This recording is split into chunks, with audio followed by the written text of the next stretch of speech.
Hello student, welcome back to my YouTube channel. मैं प्रहलाद वर्मा, आपकी अपनी ब्रेन अप क्लासेस में आपका हार्दिक स्वागत है। चलिए स्टार्ट करते हैं। कल हमने क्या पढ़ा था?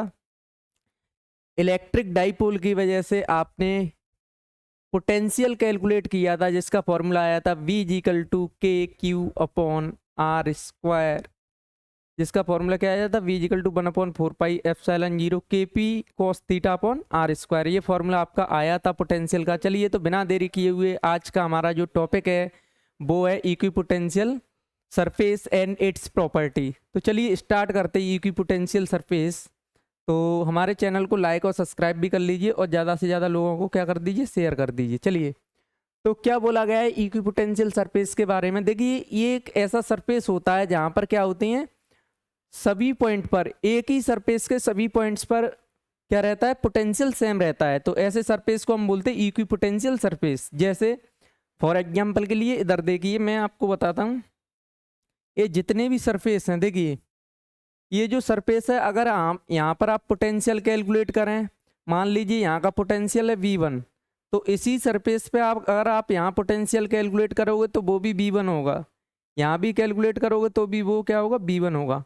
मतलब इस वाले सरफेस पर जहाँ भी देखोगे पोटेंशियल सेम आने वाला है। ये आपका ये भी है इक्विपोटेंशियल सरफेस, बट इसका पोटेंशियल V1 नहीं होगा, इसका पोटेंशियल कुछ अलग होगा, V2। बट इसके हर एक पॉइंट पर जो पोटेंशियल होगा ना, वो V2 ही होगा। कहीं भी चेक कर लीजिए, यहाँ चेक करेंगे तब भी V2 ही मिलेगा। तो ये अलग अलग पोटेंशियल सरफेसेस हैं जिनके पूरे सरफेस पे क्या रहता है, पोटेंशियल सेम रहता है। ऐसे सरफेस को बोलते हैं हम इक्विपोटेंशियल सरफेस। तो देखिए यहाँ पर हमें क्या दिखाया गया है, यहाँ पर दिखाया गया है, ये तो हमें इलेक्ट्रिक फील्ड दिखाया गया है। ये जो दिखाया है ना, ये हमारा इलेक्ट्रिक फील्ड है। इस तरीके से यूनिफॉर्म इलेक्ट्रिक फील्ड है। यूनिफॉर्म का मतलब क्या होता है, एक जैसा, ठीक है। तो ये यूनिफॉर्म इलेक्ट्रिक फील्ड में पोटेंशियल सरफेसेस दिखाए हुए हैं। तो इसकी डेफिनेशन में क्या बोला गया, a surface on which the electric potential remains constant. तो इलेक्ट्रिक पोटेंशियल पूरे सरफेस पे क्या रहता है, कांस्टेंट रहता है, सेम रहता है। ऐसे सरफेस को हम बोलते हैं इक्विपोटेंशियल सरफेस। तो चलिए आगे हम इसकी प्रॉपर्टी देखते हैं। तो प्रॉपर्टी में क्या दिया गया है, देखिए फर्स्ट प्रॉपर्टी में क्या बोला गया है, work done on A equipotential surface always zero. जब भी आप इक्विपोटेंशियल सरफेस पर वर्क डन करेंगे तो वो हमेशा कैसा आएगा, जीरो आएगा। तो इसको ये प्रॉपर्टी कैसे प्रूफ होती है उसको और देख ले रहे हैं। देखिए ये मान लीजिए हमारा कोई इक्विपोटेंशियल सरफेस है, यहाँ पर पोटेंशियल देगा वो भी V1 है, यहाँ पर पोटेंशियल देगा वो भी V1 है। मतलब इस सरफेस के कहीं भी, यहाँ देखिए, यहाँ देखिए, यहाँ देखिए, यहाँ देखिए, सभी जगह पोटेंशियल क्या रहने वाला है, सेम रहने वाला है। ऐसे सरफेस को हम बोलते हैं इक्विपोटेंशियल सरफेस।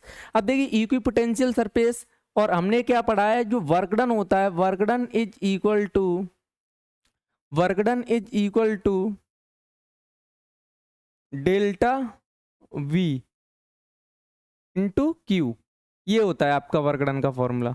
तो आप यहाँ से अगर डेल्टा V कैलकुलेट करोगे, चलिए यहाँ पे हमें वर्क डन ही कैलकुलेट कर लेते हैं। चलिए वर्क डन अगर आप कैलकुलेट करोगे तो आपको क्या मिलेगा, देखिए Q तो एज इट रहेगा।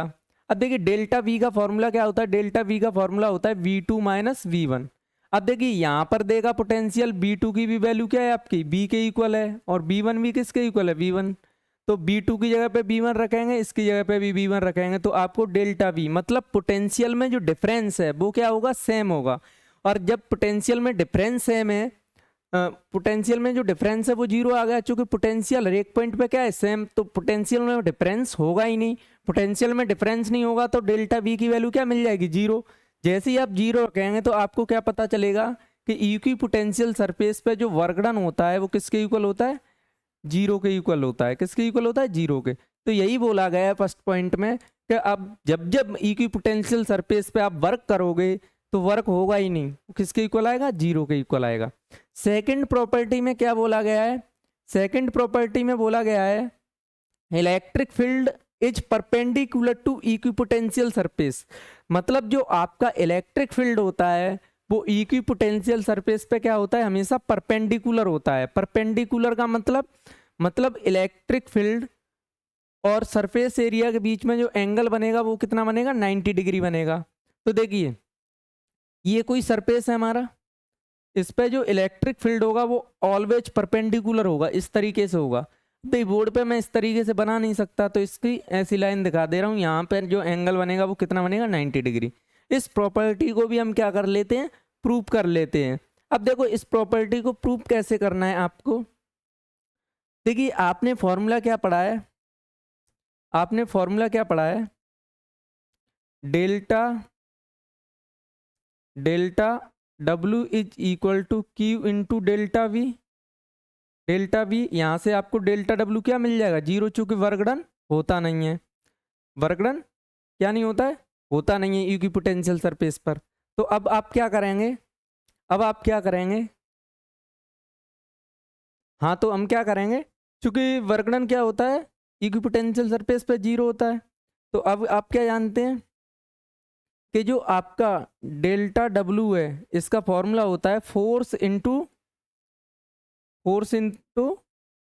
D, displacement. ठीक है, तो फोर्स इलेक्ट्रिक फील्ड में कितना फोर्स लगता है, F equal to q e, F equal to q e. तो यहाँ पर रखेंगे Q into e into d, d क्या आपकी डिस्टेंस है। ठीक है, तो अब E डॉट डी एस को क्या लिखते हैं हम, Q E D cos theta, ये लिखेंगे। और डेल्टा W क्या होता है, 0।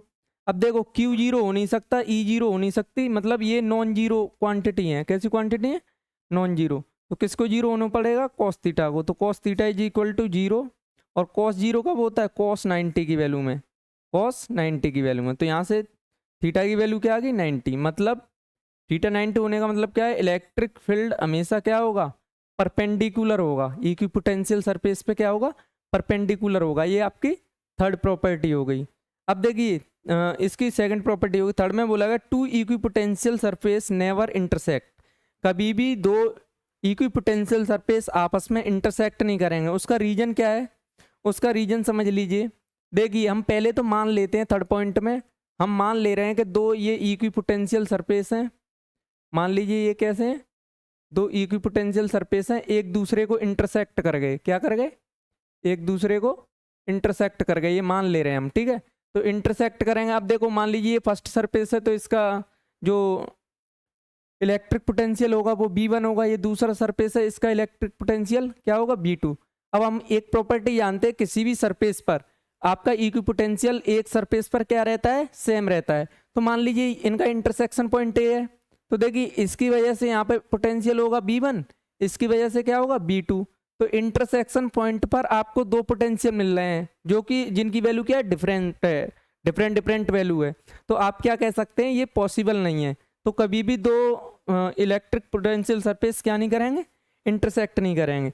और फोर्थ पॉइंट में बोला गया electric field is strong where equipotential surface are closer. मतलब इक्विपोटेंशियल सरफेस जितना ज़्यादा क्लोज होगा उतना ही आपका इलेक्ट्रिक फील्ड क्या होगा, स्ट्रॉन्ग होगा। तो ये बोला गया आपके इसमें। ठीक है, तो ये हमारा नेक्स्ट टॉपिक रहेगा। तो यहाँ तक यहीं पर इस टॉपिक को फिनिश करते हैं। फिर इसके बाद हम क्या देखेंगे, relation between electric field intensity and electric potential. तो तब तक के लिए बने रहिए हमारी वीडियो के साथ और ज़्यादा से ज़्यादा लोगों को शेयर कर दीजिए। Thank you.